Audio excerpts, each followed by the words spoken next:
नमस्ते दर्शकों। तो आइए सुनते हैं मुंशी प्रेमचंद के उपन्यास गबन का 18वां भाग। रमानाथ की चाय की दुकान तो खुल गई, पर केवल रात को खुलती थी, दिन भर बंद रहती थी। रात को भी अधिकतर देवी दीन ही दुकान पर बैठता, पर बिक्री अच्छी हो जाती थी। पहले ही दिन 3 रुपए के पैसे आए, दूसरे दिन से 4-5 रुपए का औसतन पड़ने लगा। चाय इतनी स्वादिष्ट होती कि जो एक बार यहाँ चाय पी लेता फिर दूसरी दुकान पर ना जाता। रमा ने मनोरंजन की भी कुछ सामग्री जमा कर ली थी। कुछ रुपए जमा हो गए तो उसने एक सुंदर मेज ली। चिराग जलने के बाद साफ भाजी की बिक्री ज्यादा ना होती थी। वह उन टोकरों को उठाकर अंदर रख देता और बरामदे में वह मेज लगा देता। उस पर ताश के सेट रख देता। तो दैनिक पत्र भी मंगाने लगा। दुकान चल निकली। उन्हीं 3-4 घंटों में 6-7 रुपए आ जाते थे और सब खर्च निकाल कर 3-4 रुपए बच रहते थे। इन 4 महीनों की तपस्या ने रमा की भोग लालसा को और भी प्रचंड कर दिया था। जब तक हाथ में रुपए ना थे वह मजबूर था। रुपए आते ही सैर सपाटे की धुन सवार हो गई। सिनेमा की याद भी आई। रोज के व्यवहार की मामूली चीजें जिन्हें अब तक वह टालता आया था, अब अबाधा रूप से आने लगी। देवी दीन के लिए वह एक सुंदर रेशमी चादर लाया। जग्गों के सिर में पीड़ा होती रहती थी। एक दिन सुगंधित तेल की शीशियां लाकर उसे दे दी। दोनों निहाल हो गए। अब बुढ़िया कभी अपने सिर पर बोझा आती तो डांटता, काकी अब तो मैं भी 4 पैसे कमाने लगा हूं, अब तुम क्यों जान देती हो? अगर फिर कभी तेरे सिर पर टोकरी देखी तो कहे देता हूं, दुकान उठाकर फेंक दूंगा। फिर मुझे जो सजा चाहे दे देना। बुढ़िया बेटे की डांट सुनकर गदगद हो जाती। मंडी से बोझ लाती तो पहले चुपके से देखती, रमा दुकान पर नहीं है। अगर वह बैठा होता तो किसी हली को 1-2 पैसा देकर उसके सिर पर रख देती। वह ना होता तो लपकी हुई आती और जल्दी से बोझ उतार कर शांत बैठ जाती, जिसे रमा भांप ना सके। एक दिन मनोरमा थिएटर में राधे श्याम का कोई नया ड्रामा होने वाला था। इस ड्रामे की बड़ी धूम थी। एक दिन पहले से ही लोग अपनी जगहें रक्षित करा रहे थे। रमा को भी अपनी जगह रक्षित करा लेने की धुन सवार हुई। सोचा, कहीं रात को टिकट ना मिला तो टापते रह जाएंगे। तमाशे की बड़ी तारीफ है। उस वक्त 1 के 2 देने पर भी जगह ना मिलेगी। इसी उत्सुकता ने पुलिस के भय को भी पीछे डाल दिया। ऐसी आफत नहीं आई है कि घर से निकलते ही पुलिस पकड़ लेगी। दिन को ना सही, रात को तो निकलता ही हूँ। पुलिस चाहती तो क्या रात को ना पकड़ लेती? फिर मेरा वह हुलिया भी नहीं रहा। पगड़ी चेहरा बदल ले देने के लिए काफी है। यो मन को समझाकर वह 10 बजे घर से निकला। देवी दीन कहीं गया हुआ था। बुढ़िया ने पूछा, कहाँ जाते हो बेटा रमा? रमा ने कहा, कहीं नहीं काकी, अभी आता हूँ। रमा सड़क पर आया तो उसका साहस हिम की भांति पिघलने लगा। उसे पग पग पर शंका होती थी, कोई कांस्टेबल ना आ रहा हो। उसे विश्वास था कि पुलिस का एक एक चौकीदार भी उसका हुलिया पहचानता है और उसके चेहरे पर निगाह पड़ते ही पहचान लेगा। इसलिए वह नीचे सिर झुकाए चल रहा था। सहसा उसे ख्याल आया, गुप्त पुलिस वाले सादे कपड़े पहने इधर उधर घूमा करते हैं। कौन जाने जो आदमी मेरे बगल में आ रहा है कोई जासूस ही हो, मेरी ओर ध्यान से देख रहा है।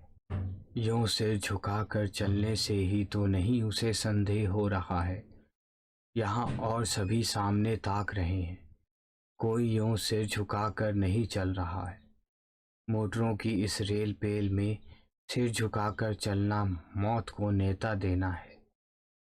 पार्क में कोई इस तरह चहलकदमी करे तो कर सकता है, यहाँ तो सामने देखना चाहिए।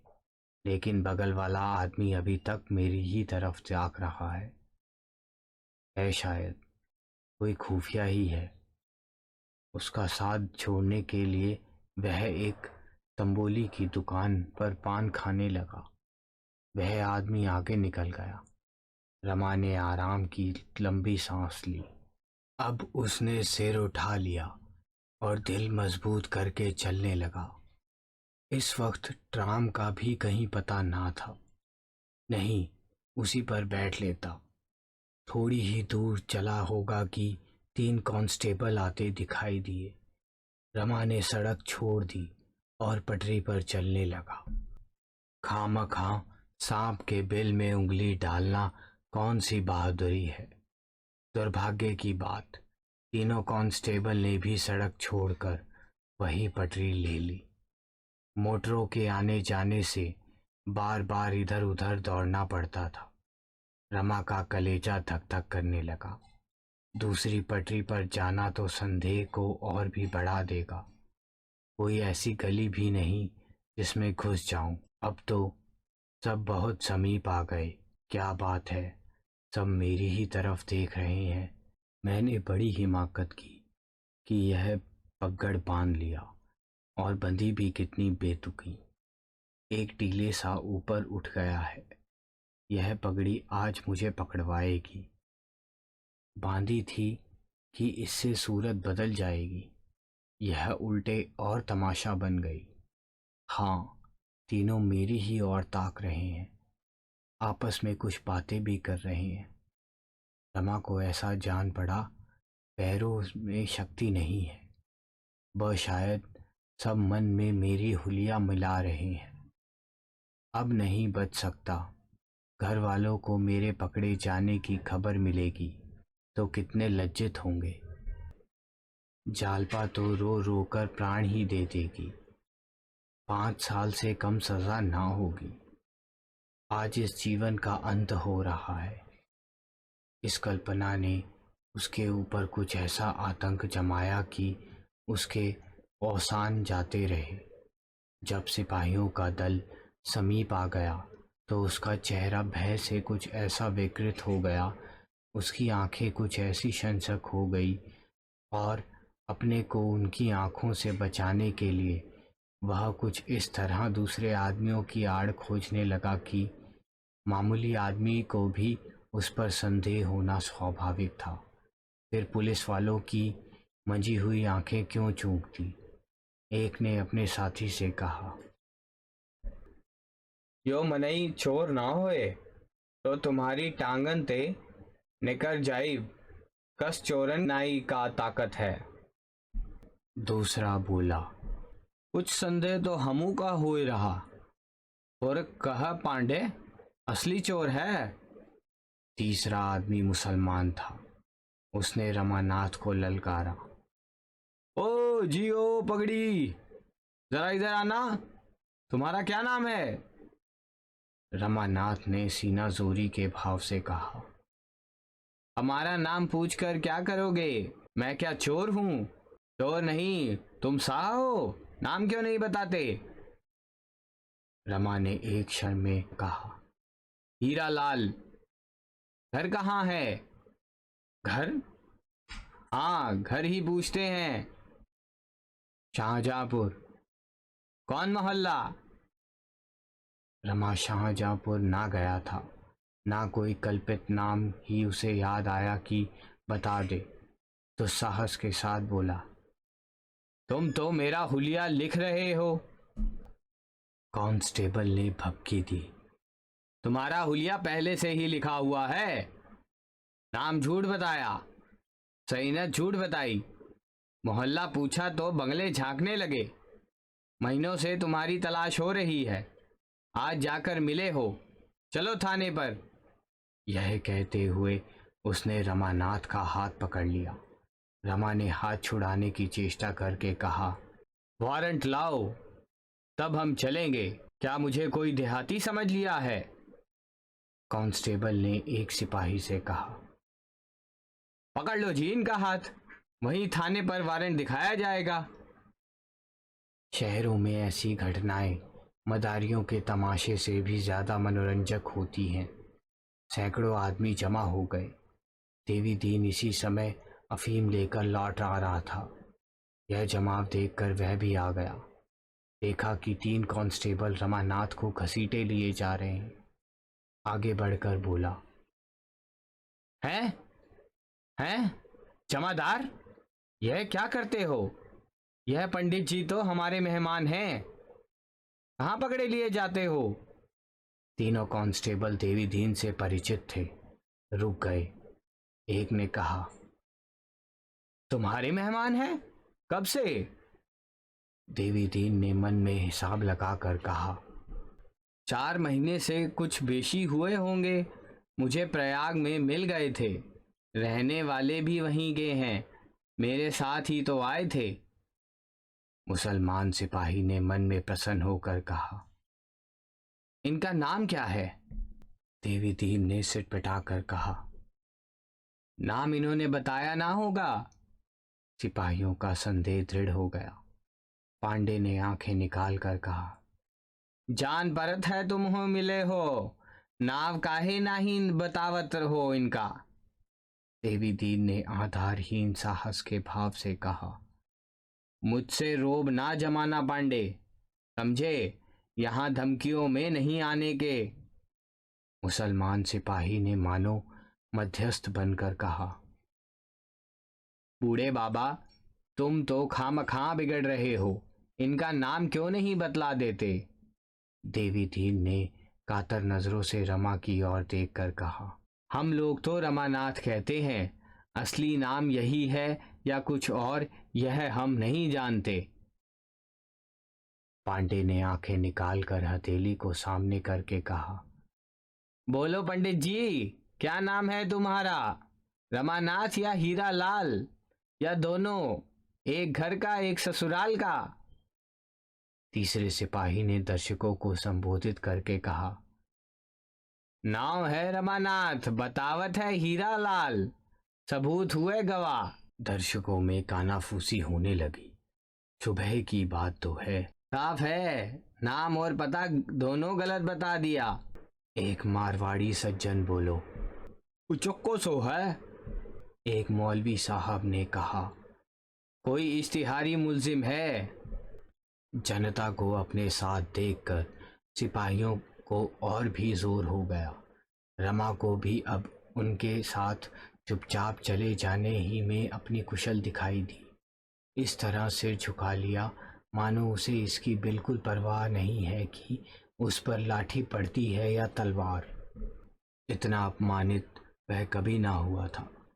जेल की कठोरतम यातना भी इतनी गलानी ना उत्पन्न करती थी। थोड़ी देर में पुलिस स्टेशन दिखाई दिया। दर्शकों की भीड़ बहुत कम हो गई थी। रमा ने एक बार उनकी ओर लज्जित आशा के भाव से देखा। देवी दीन का पता ना था। रमा के मुंह से एक लंबी सांस निकल गई। इस विपत्ति में क्या यह सहारा भी हाथ से निकल गया? पुलिस स्टेशन के दफ्तर में इस समय बड़ी मेज के सामने 4 आदमी बैठे हुए थे। एक दारोगा थे, गोरे से, शौकीन, जिनकी बड़ी बड़ी आंखों में कोमलता की झलक थी। उनकी बगल में नायाब दारोगा थे। यह सिख थे, बहुत हंसमुख, सजीवता के पुतले, गेहुआ रंग, सुडोल, सुगठित शरीर। अब सिर पर केश था। हाथों में कड़े पर सिगार से परहेज ना करते थे। मेज की दूसरी तरफ इंस्पेक्टर और डिप्टी सुपरिटेंडेंट बैठे हुए थे। इंस्पेक्टर अधेड़, सांवला, लंबा आदमी था। कौड़ी सी आंखें, फूले हुए गाल और ठिगना कद। डिप्टी सुपरिटेंडेंट लंबा छरहरा जवान था, बहुत ही विचारशील और अल्पभाषी। इसकी लंबी नाक और ऊंचा मस्तक उसकी कुलीनता के साक्षी थे। डिप्टी ने सिगार का एक कश लेकर कहा, बाहरी गांवों से काम नहीं चल सकेगा, इनमें से किसी को अप्रूवर बनना होगा और कोई अल्टरनेटिव नहीं है। इंस्पेक्टर ने दारोगा की ओर देखकर कहा, हम लोगों ने कोई बात उठा तो रखी नहीं। हलफ से कहता हूँ, सभी तरफ के लालच देकर हार गए। सबों ने ऐसी गुट कर रखी है कि कोई टूटता ही नहीं। हमने बाहर से गवाहों को भी आजमाया, पर सब कानों पर हाथ रखते हैं। डिप्टी, अरे मैं तो कहता हूँ उस मारवाड़ी को फिर आजमाना होगा। उसके बाप को बुलाकर खूब धमकाइए, शायद इसका कुछ दबाव पड़े। इंस्पेक्टर, हलफ से कहता हूँ, आज सुबह से हम लोग यही कर रहे हैं। बेचारा बाप लड़के के पैरों पर गिरा, पर लड़का किसी तरह राजी नहीं होता। कुछ देर तक चारों आदमी विचारों में मग्न बैठे रहे। अंत में डिप्टी ने निराशा के भाव से कहा, मुकदमा नहीं चला सकता, मुफ्त का बदनामी हुआ। इंस्पेक्टर, एक हफ्ते की मोहलत और लीजिए, शायद कोई टूट जाए। यह निश्चय करके दोनों आदमी यहाँ से रवाना हुए। छोटे दारोगा भी उसके साथ ही चले गए। दारोगा जी ने हुक्का मंगवाया कि सहसा एक मुसलमान सिपाही ने आकर कहा, दारोगा जी, लाइए, कुछ इनाम दिलवाइए। एक मुलजिम को सुबह पर गिरफ्तार किया है। इलाहाबाद का रहने वाला है। नाम है रमानाथ। पहले नाम और सैयद दोनों गलत बतलाई थी। देवी दीन खटीक जो नुक्कड़ पर रहता है, उसी के घर ठहरा हुआ है। ज़रा डांट बताइएगा तो सब कुछ उगल देगा। दारोगा, वही है ना जिसके दोनों लड़के? सिपाही, जी हाँ वही है। इतने में रमानाथ भी दारोगा के सामने हाजिर किया गया। दारोगा ने उसे सिर से पांव तक देखा, मानो मन में उसका हुलिया मिला रहे हों। तब कठोर दृष्टि से देखकर बोले, अच्छा, यह इलाहाबाद का रमानाथ है। खूब मिले भाई, 6 महीने से परेशान कर रहे हो। कैसा साफ हुलिया है कि अंधा भी पहचान ले। यहाँ कब से आए हो? कांस्टेबल ने रमा को परामर्श दिया।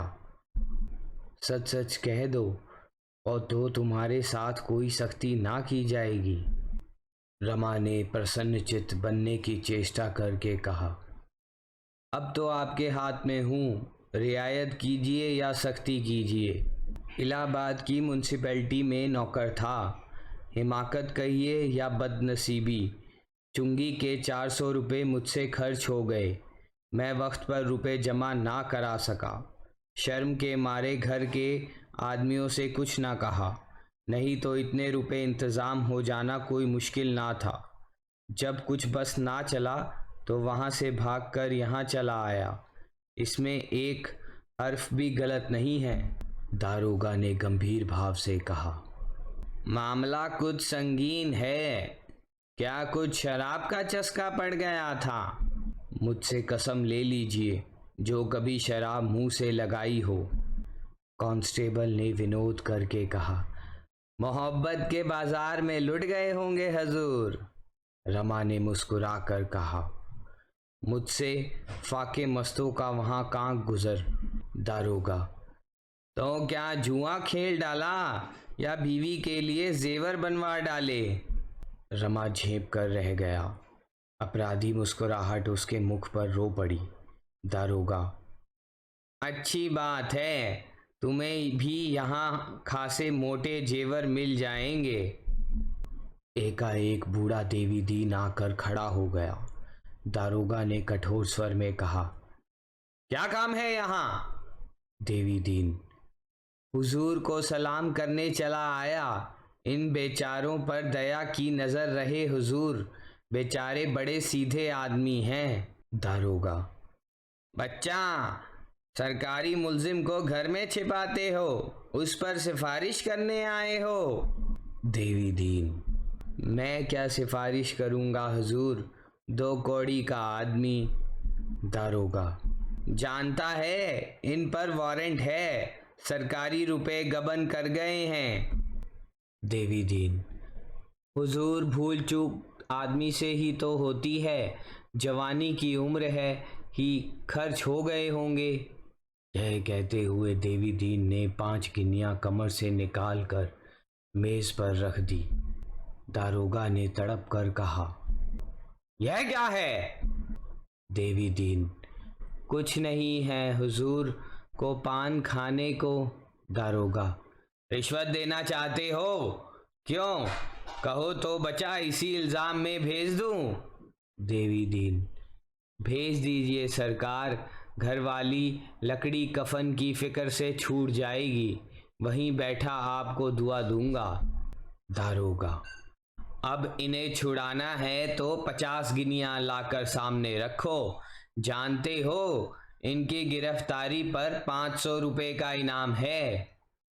देवी दीन, आप लोगों के लिए इतना इनाम हुजूर क्या है, यह गरीब परदेसी आदमी है, जब तक जिएंगे आपको याद करेंगे। दारोगा, बकबक मत कर, यहाँ धर्म कमाने नहीं आया हूँ। देवी दीन, बहुत तंग हूँ हुजूर, दुकानदारी तो नाम की है। कांस्टेबल, बुढ़िया से मांग जाके। देवी दीन, कमाने वाला तो मैं ही हूँ हुजूर, लड़कों का हाल जानते ही हो, तन पेट काट कर कुछ रुपए जमा कर रखे थे, सो अभी सातों धाम किए चले आता हूँ, बहुत तंग हो गया हूँ। दारोगा, तो अपनी गिनियां उठा ले, इसे बाहर निकाल दो जी। देवी दीन, आपका हुक्म है तो लीजिए, जाता हूँ, धक्का क्यों दिलवाइएगा। दारोगा, कांस्टेबल सेंध, इन्हें हिरासत में रखो, मुंशी से कहो इनका बयान लिखे। देवी दीन के होंठ आवेश से कांप रहे थे, उसके चेहरे पर इतनी व्याग्रता रमा ने कभी नहीं देखी, जैसे कोई चिड़िया अपने घोंसले में कौवे को घुसते देखकर विरह हो गई हो। वह 1 मिनट तक थाने के द्वार पर खड़ा रहा, फिर पीछे गिरा और एक सिपाही ने कुछ कहा, तब लपका हुआ सड़क पर चला गया, मगर एक ही पल में फिर लौटा और दारोगा से बोला, हुजूर 2 घंटे की मोहलत ना दीजिएगा। रमा अभी वहीं खड़ा था, उसकी यह ममता देखकर रो पड़ा, बोला, दादा अब तुम हैरान ना हो, मेरे भाग्य में जो कुछ लिखा है वह होने दो, मेरे भी यहाँ होते तो इससे ज़्यादा और क्या करते, मैं मरते दम तक तुम्हारा उपकार। देवी दीन ने आंखें पोंछते हुए कहा, कैसी बात कर रहे हो भैया, जब रुपए पर आई तो देवी दीन पीछे हटने वाला आदमी नहीं है, इतने रुपए तो एक एक दिन जुए में हार जीत गया हूँ, अभी घर बेच दूँ तो 10,000 की मालियत है, क्या सिर पर लाद कर ले जाऊंगा। दारोगा जी, अभी भैया को हिरासत में ना भेजो, मैं रुपए की गीकर करके थोड़ी देर में आता हूँ। देवी दीन चला गया तो दारोगा जी ने सहृदयता से भरे स्वर में कहा, है तो खुर्राट मगर बड़ा नेक, तुमने इसे कौन सी बूटी सुंघा दी। रमा ने कहा, गरीबों पर सभी को रहम आ जाता है। दारोगा ने मुस्कुरा कर कहा, पुलिस को छोड़कर, इतना और कहिए, मुझे तो यकीन नहीं कि 50 गिनियां लावे। रमानाथ, अगर लाए भी तो उससे इतना बड़ा तावान नहीं दिलाना चाहता, आप मुझे शौक से हिरासत में ले लें। दारोगा, मुझे 500 के बदले 650 मिल रहे हैं, क्यों छोड़ूं? तुम्हारी गिरफ्तारी का इनाम मेरे किसी दूसरे भाई को मिल जाए तो क्या बुराई है। रमानाथ, जब मुझे चक्की पीसनी है तो जितनी जल्द पीस लूं उतना ही अच्छा, मैंने समझा था मैं पुलिस की नज़रों से बचकर रह सकता हूँ। अब मालूम हुआ कि यह बेकली और आठों पहर पकड़ लिए जाने का खौफ जेल से कम जानलेवा नहीं। दारोगा जी को एकाएक जैसे कोई भूली हुई बात याद आ गई। मेज के दराज से एक मिसल निकाली, उसके पन्ने इधर उधर उल्टे, तब नम्रता से बोले, अगर मैं कोई ऐसी तरकीब बतलाऊं कि देवी दीन के रुपए भी बच जाएं और तुम्हारे ऊपर भी आंच ना आए तो कैसा? रमा ने अविश्वास के भाव से कहा, ऐसी कोई तरकीब है? मुझे तो आशा नहीं। दारोगा, अभी साई के 100 खेल हैं, उसका इंतजाम मैं कर सकता हूँ। आपको महज एक मुकदमे में शहादत देनी पड़ेगी। रमानाथ, झूठी शहादत होगी? दारोगा, नहीं, बिल्कुल सच्ची। बस समझ लो कि आदमी बन जाओगे, म्यूनसिपैलिटी के पंजे से तो छूट जाओगे, शायद सरकार परवरिश भी करे। यूं अगर चालान हो गया तो 5 साल से कम की सज़ा ना होगी। मान लो इस वक्त देवी तुम्हें बचा भी ले तो बकरे की माँ कब तक खैर मनाएगी? जिंदगी खराब हो जाएगी। तुम अपना नफ़ा नुकसान खुद समझ लो, मैं ज़बरदस्ती नहीं करता। दारोगा जी ने डकैती का वृतांत कह सुनाया। रमा ऐसे कई मुकदमे समाचार पत्रों में पढ़ चुका था। संशय के भाव से बोला, तो मुझे मुखबिर बनना पड़ेगा और यह कहना पड़ेगा कि मैं इन डकैतियों में शरीक था। यह तो झूठी शहादत हुई। दारोगा, मामला बिल्कुल सच्चा है। आप बेगुनाह को ना फंसाएंगे, वही लोग जेल जाएंगे जिन्हें जाना चाहिए। फिर झूठ कहाँ रहा? डाकुओं के डर से यहाँ के लोग शहादत देने पर राजी नहीं होते, बस, और कोई बात नहीं। यह मैं मानता हूँ कि आपको कुछ झूठ बोलना पड़ेगा, लेकिन आपकी जिंदगी बनी जा रही है, इसके लिहाज से तो इतना झूठ कोई चीज़ नहीं। खूब सोच लीजिए, शाम तक जवाब दीजिएगा। रमा के मन में बात बैठ गई। अगर एक बार झूठ बोलकर वह अपने पिछले कर्मों का प्रायश्चित कर सके और भविष्य भी सुधार ले तो पूछना ही क्या, जेल से तो बच जाएगा। इसमें बहुत आगा पीछा की ज़रूरत ही ना थी। हाँ, इसका निश्चय हो जाना चाहिए कि उस पर फिर म्यूनसिपैलिटी अभियोग ना चलाएगी और उसे कोई जगह अच्छी मिल जाएगी। वह जानता था पुलिस की गरज है और वह मेरी कोई वाजिब शर्त अस्वीकार ना करेगी। इस तरह बोला मानो उसकी आत्मा धर्म और अधर्म के संकट में पड़ी हुई है। मुझे यही डर है कि कहीं मेरी गवाही से बेगुनाह लोग ना फंस जाएं। दारोगा, इसका मैं आपको इत्मीनान दिलाता हूँ रमानाथ, लेकिन कल तो म्यूनसिपैलिटी मेरी गर्दन नापे तो मैं किसे पुकारूंगा?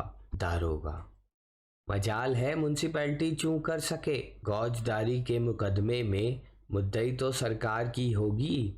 जब सरकार आपको मुआफ कर देगी तो मुकदमा कैसे चलाएगी? आपको तहरीरी मुआफीनामा दे दिया जाएगा साहब। रमानाथ, और नौकरी? दारोगा, वह सरकार आपका इंतजाम करेगी। ऐसे आदमियों को सरकार खुद अपना दोस्त बनाए रखना चाहती है। अगर आपकी शहादत बढ़िया हुई और उस फ्री की ज़ीरों के जाल से आप निकल गए तो फिर आप पारस हो जाएंगे। दारोगा ने उसी वक्त मोटर मंगवाई और रमा को साथ लेकर डिप्टी साहब से मिलने चले दिए। इतनी बड़ी कारगुजारी दिखाने में विलंब क्यों करते? डिप्टी से एकांत में खूब जीत उड़ाई। इस आदमी को यूं पता लगाया, इसकी सूरत देखते ही भांप गया कि मगरूर है। बस गिरफ्तार ही तो कर लिया। बात सोलो आने सच निकली। निगाह कहीं चूक सकती है। हुजूर, मुजरिम की आंखें पहचानता हूँ। इलाहाबाद की म्यूनसिपैलिटी के रुपए गबन करके भागा है। इस मामले में शहादत देने को तैयार है। आदमी पढ़ा लिखा, सूरत का शरीफ और ज़हीन है। डिप्टी ने संदिग्ध भाव से कहा। हाँ, आदमी तो होशियार मालूम होता है, मगर मुआफ़ीनामा लिए बगैर इसे हमारा एतबार ना होगा। कहीं इसे यह शुबा हुआ कि हम लोग इसके साथ कोई चाल चल रहे हैं तो साफ निकल जाएगा। डिप्टी, यह तो होगा ही। गवर्नमेंट से इसके बारे में बातचीत करना होगा। आप टेलीफोन मिलाकर इलाहाबाद पुलिस से पूछिए कि इस आदमी पर कैसा मुकदमा है। यह सब तो गवर्नमेंट को बताना होगा। दारोगा जी ने टेलीफोन डायरेक्टरी देखी, नंबर मिलाया और बातचीत शुरू हुई। डिप्टी, क्या बोला? दारोगा, कहता है यहाँ इस नाम से किसी आदमी पर मुकदमा नहीं है। डिप्टी, यह कैसे है भाई? कुछ समझ में नहीं आता। इसने नाम तो बदल नहीं लिया। दारोगा, कहता है म्यूनसिपैलिटी में किसी ने रुपए गबन नहीं किए, कोई मामला नहीं है। डिप्टी, यह तो बड़ा ताज्जुब का बात है। आदमी बोलता है हम रुपए लेकर भागा, म्यूनसिपालिटी बोलता है कोई रुपया गबन नहीं किया। यह आदमी पागल तो नहीं है? दारोगा, मेरी समझ में कोई बात नहीं आती। अगर कह दें कि तुम्हारे ऊपर कोई इल्ज़ाम नहीं है तो फिर उसकी गर्द भी ना मिलेगी। अच्छा, म्यूनसिपैलिटी के दफ्तर से पूछिए। दारोगा ने फिर नंबर मिलाया। सवाल जवाब होने लगा। दारोगा, आपके यहाँ रमानाथ कोई क्लर्क था? जवाब, जी हाँ था। दारोगा, वह कुछ रुपए गबन करके भागा है?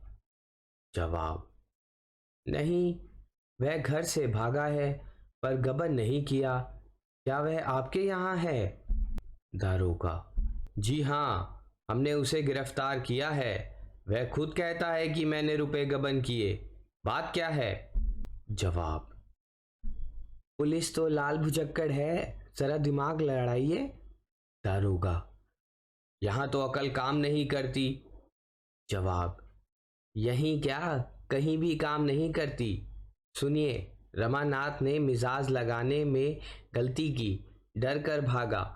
बात को मालूम हुआ कि तहवील में कोई कमी ना थी। आई समझ बात?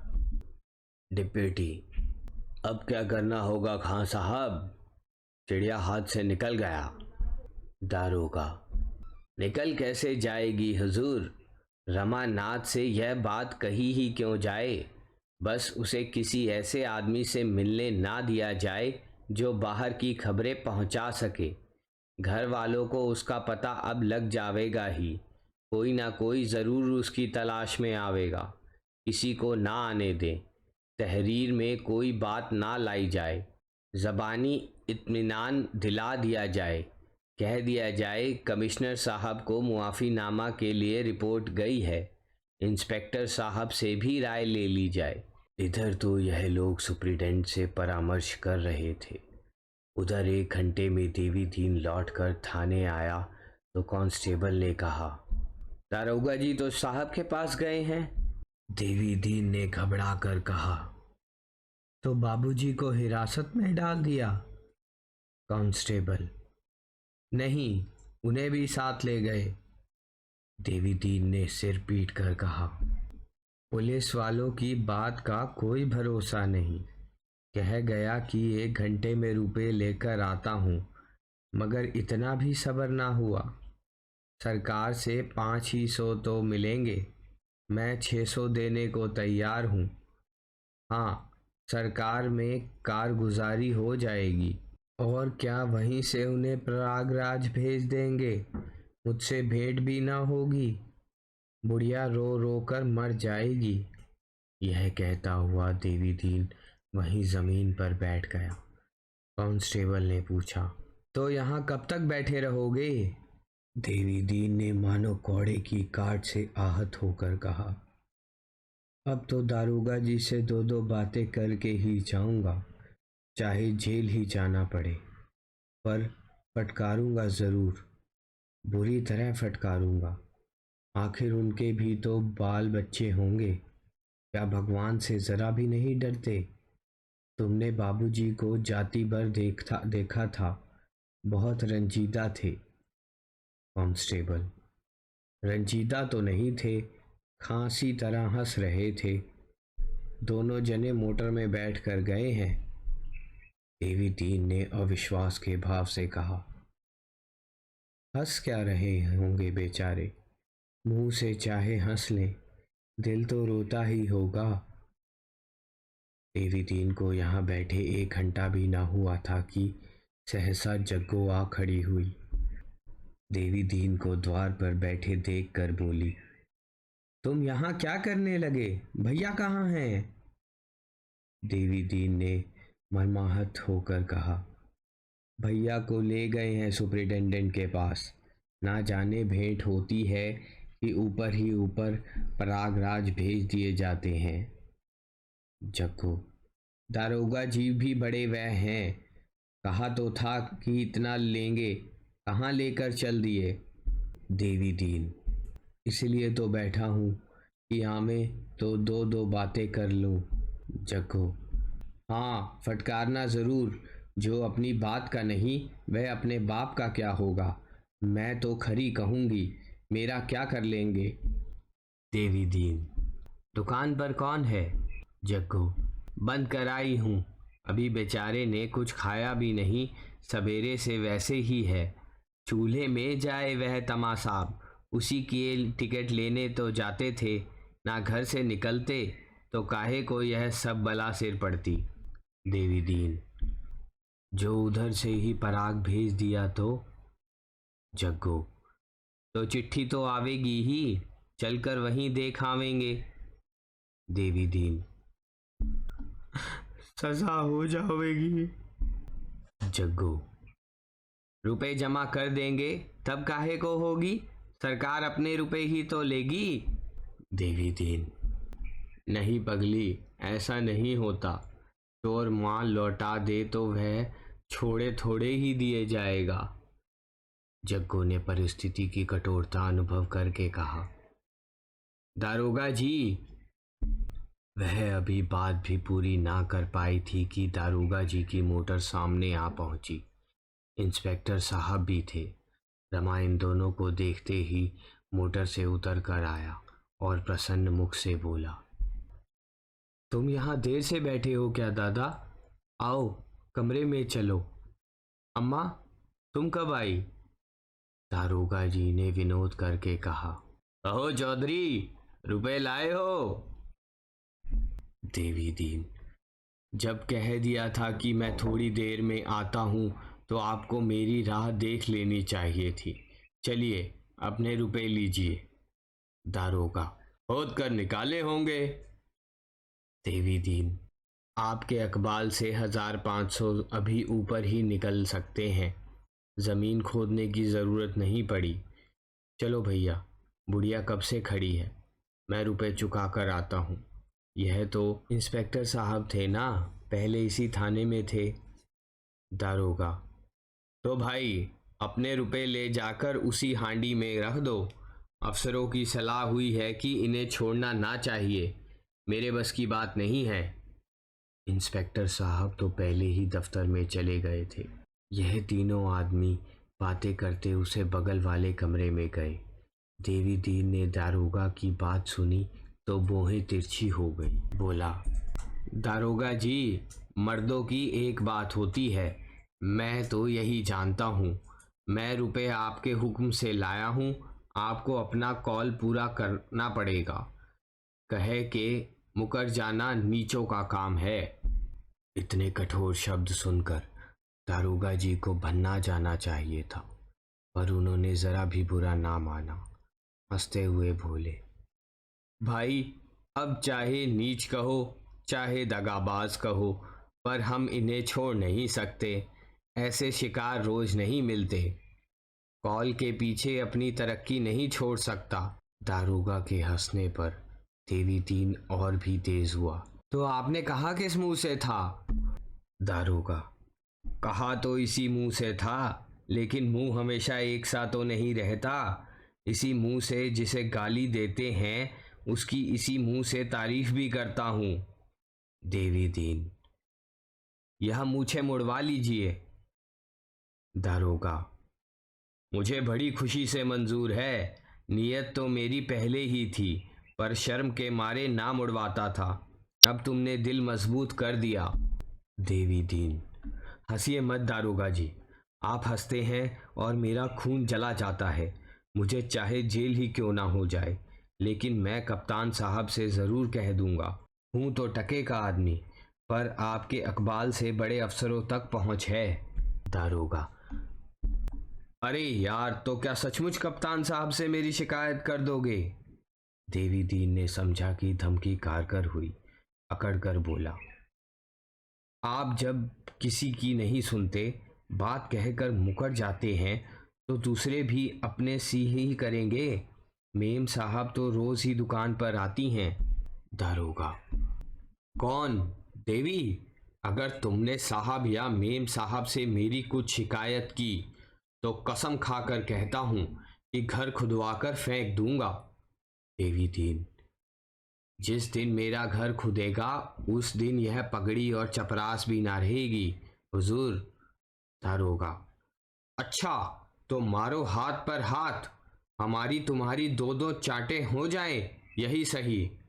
देवी दीन, पछताओगे सरकार, कहे देता हूं, पछताओगे। रमा अब जब्त ना कर सका। अब तक वह देवी दीन के बिगड़ने का तमाशा देखने के लिए भीगी बिल्ली बना खड़ा था। कह कहा मार कर बोला, दादा, दारोगा जी तुम्हें चिढ़ा रहे थे। हम लोगों में ऐसी सलाह हो गई है कि मैं बिना कुछ लिए दिए ही छूट जाऊंगा, ऊपर से नौकरी भी मिल जाएगी। साहब ने पक्का वादा किया है, मुझे अब यहीं रहना होगा। देवी दीन ने रास्ता भटके हुए आदमी की भांति कहा, कैसी बात है भैया, क्या कहते हो? क्या पुलिस वालों के चकमे में आ गए? इसमें कोई ना कोई चाल जरूर छिपी होगी। रमा ने इत्मीनान से कहा, और बात नहीं, एक मुकदमे से शहादत देनी पड़ेगी। देवी दीन ने संशय से सिर हिलाकर कहा, झूठा मुकदमा होगा। रमानाथ, नहीं दादा, बिल्कुल सच्चा मामला है, मैंने पहले ही पूछ लिया है। देवी दीन की शंका शांत ना हुई, बोला, मैं इस बारे में और कुछ नहीं कह सकता भैया, ज़रा सोच समझ कर काम करना। अगर मेरे रुपयों को डरते हो तो यही समझ लो कि देवी दीन ने अगर रुपयों की परवाह की होती तो आज लखपति होता। इन्हीं हाथों से 100-100 रुपये रोज़ कमाए और सब के सब उड़ा दिए हैं। किस मुकदमे में शहादत देनी है, कुछ मालूम हुआ? दारोगा जी ने रमा को जवाब देने का अवसर ना देकर कहा, वही डकैतियों वाला मामला है जिसमें कई गरीब आदमियों की जान गई थी। इन डाकुओं ने सूबे भर में हंगामा मचा रखा था। उनके डर के मारे कोई आदमी गवाही देने पर राजी नहीं होता। देवी दीन ने उपेक्षा के भाव से कहा, अच्छा, तो यह मुखबिर बन गए, यह बात है। इसमें तो जो पुलिस सिखाएगी वही तुम्हें कहना पड़ेगा भैया। मैं छोटी समझ का आदमी हूँ, इन बातों का मर्म क्या जानूँ, पर मुझसे मुखबिर बनने को कहा जाता तो मैं ना बनता, चाहे कोई लाख रुपया देता। बाहर के आदमी को क्या मालूम कौन अपराधी है, कौन बेकसूर है। 2-4 अपराधियों के साथ 2-4 बेकसूर भी ज़रूर ही होंगे। दारोगा, हरगिज़ नहीं, जितने आदमी पकड़े गए हैं सब पक्के डाकू हैं। देवी दीन, यह तो आप कहते हैं ना, हमें क्या मालूम। दारोगा, हम लोग बेगुनाहों को फंसाएंगे ही क्यों, यह तो सोचो। देवी दीन, यह सब भुगते बैठा हूँ दारोगा जी, इससे तो यही अच्छा है कि आप इनका चालान कर दें। साल 2 साल का जेल ही तो होगा। एक अधर्म के दंड से बचने के लिए बेगुनाहों का खून तो सिर पर ना चढ़ेगा। रमा ने भीरुता से कहा। मैंने खूब सोच लिया है दादा, सब कागज देख लिए हैं, इसमें कोई बेगुनाह नहीं है। देवी दीन ने उदास होकर कहा। होगा भाई, जान भी तो प्यारी होती है। यह कहकर वह पीछे घूम पड़ा। अपने मनोभावों को इससे स्पष्ट रूप से वह प्रकट ना कर सकता था। एकाएक उसे एक बात याद आ गई। मुड़कर बोला, तुम्हें कुछ रुपए देता जाऊं? रमा ने खिसिया कर कहा। क्या जरूरत है? दारोगा, आज से इन्हें यहीं रहना पड़ेगा। देवी दीन ने कर्कश स्वर में कहा। हाँ हजूर, इतना जानता हूँ, इनकी दावत होगी, बंगला रहने को मिलेगा, नौकर मिलेंगे, मोटर मिलेगी, यह सब जानता हूँ। कोई बाहर का आदमी इनसे मिलने ना पावेगा, ना यह अकेले आ जा सकेंगे, यह सब देख चुका हूँ। यह कहता हुआ देवी दीन तेजी से कदम उठाता हुआ चल दिया, मानो वहाँ उसका दम घुट रहा हो। दारोगा ने उसे पुकारा, पर उसने फिर कर ना देखा। उसके मुख पर पराभूत वेदना छाई हुई थी। जग्गो ने पूछा, भैया नहीं आ रहे? देवी दीन ने सड़क की ओर ताकते हुए कहा। भैया अब नहीं आवेंगे। जब अपने ही अपने ना हुए तो बेगाने हैं ही। वह चला गया। बुढ़िया भी पीछे पीछे भुनभुनाती चली। दोस्तों, ऐसी और मज़ेदार कहानियाँ सुनने के लिए चैनल को ज़रूर सब्सक्राइब करें।